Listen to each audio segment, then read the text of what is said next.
Okay, so this time it's lunch and we are doing something the little kids are probably gonna love, and it's a comfort food. It's called the one and only macaroni and cheese, except this time I'm gonna make it a little more healthier and give it a little twist. So first things first, this is the exact same bacon I used for the frittata right here, but except I diced it this time. So if you're wondering what is this, well, this is called a leek, also known as a giant spring onion, and it's a root vegetable, and usually it's grown in a sandy or dirty environment, pun not intended. But as you can see, I removed the top already, and this is the bottom, and we are not using this is just for demonstration. So these are, they look expensive and large, but honestly, they're pretty cheap. So I have one already, one small piece, good enough for my mac and cheese right here. So what you want to do, put it on the board, get your knife, slice it in half. They're very loose, keep it like this. Now be careful though, because there could be potential dirt or sand in these vegetables, so always give them a quick rinse before you prep them. Alright, leeks, finely chopped. Now just break these up with your hands.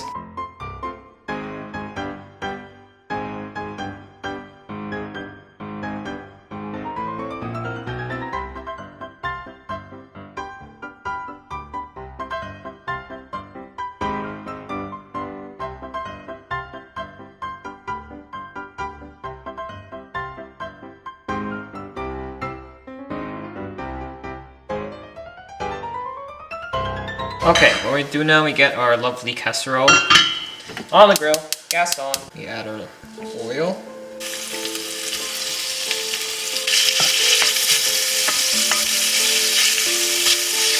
We add our leeks. In they go. And now our objective here is to get out all the water out of the leeks. It's a very watery vegetable. You don't want it to be very wet. So what I want to do is cook out the water and get it out. Then the leek will shrink into 2/3 of its size. Alright, turn down the gas, put this aside, get a new pan. Make sure it's a saucepan. Set that to cool. Now heat up your saucepan. Nice, large knob of butter. Gently melt. Don't keep the gas high because we didn't add any oil here to protect the butter from burning. So keeping the gas nice and medium helps you control your butter from burning. Gently melt. Now we're going to add some flour. And what this does, no, it does not make a dough, but it starts to thicken the sauce. It gives it some body to the sauce. Now cook out the flour so we don't taste any raw bitter flour in our sauce, and gradually add and keep stirring. Turn up the gas a bit, gradually adding more and more flour.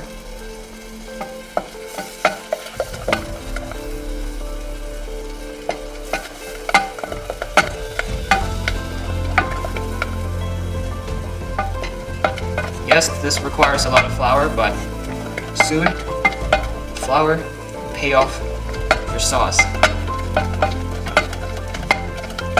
Now, the rest of your flour in, and really work at it.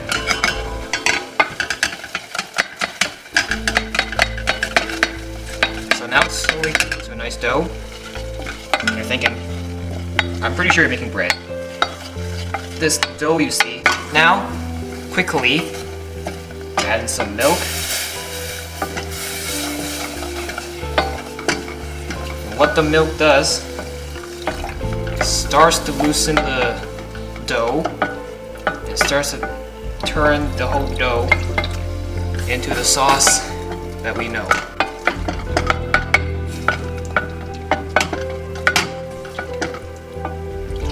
Pour your milk in. Really work at it. Get a whisk and whisk it in. What the whisk does, it starts to aerate the sauce, not make it too thick. The milk is already loosening it, but we want texture. Yes, this recipe requires a lot of milk. That's how you make a good sauce. And this sauce can be done not only for mac and cheese, but other pasta recipes as well. The whisk has made sure all the flour and butter, all the lumps are gone, and I can incorporate that into the sauce. Now, the fun bit. I'm gonna sprinkle in our cheese to give it the sauce that we are looking for. It's really important to do this when the sauce is hot on the gas, because for the exact obvious reason, the cheese will melt. All your cheese in. Really work at it. Put your whisk away and swap back to your spatula. Turn down the gas to its lowest. Gently stir. And your sauce is done, people. Okay, everything's ready. Start plating up. First things first, pasta that have been boiled already before I start making this. And the key is to keep some of the water from your pasta, because that will make sure your pasta doesn't dry out, and it helps to combine the sauce with your pasta. Now, you're garnishing in. Get your bacon and leeks. Before we add the sauce, get this a little mixed. Now flatten this, make sure it's even. And the sauce, what we don't want is to pour all the sauce at once and it's gonna go splattering all over your board and you're gonna end up making a mess. Get a ladle, gently, at a time. And in. Then a mix. Make sure the sauce binds everything together. Don't panic if you have leftover sauce, just jar it up. Put it in the fridge. Next time you come home, you don't want to make food, just heat up some pasta, pour the sauce in, voila, you have mac and we have more cheese. Dot the top. Be very generous with your cheese. So you want to add that dimension of creaminess. And then breadcrumbs. What do the breadcrumbs do? The breadcrumbs help give it a nice crunch and a toasted surface to your mac and cheese. Spread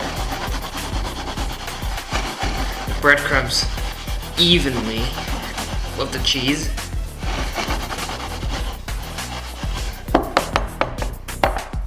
Now, she's ready for the oven. Let's go. Move to the oven. Alright, people. So this has been baked for 5 to 10 minutes. And you can see the breadcrumbs have been toasted, cheese have been melted, and we got this very nice crispy top.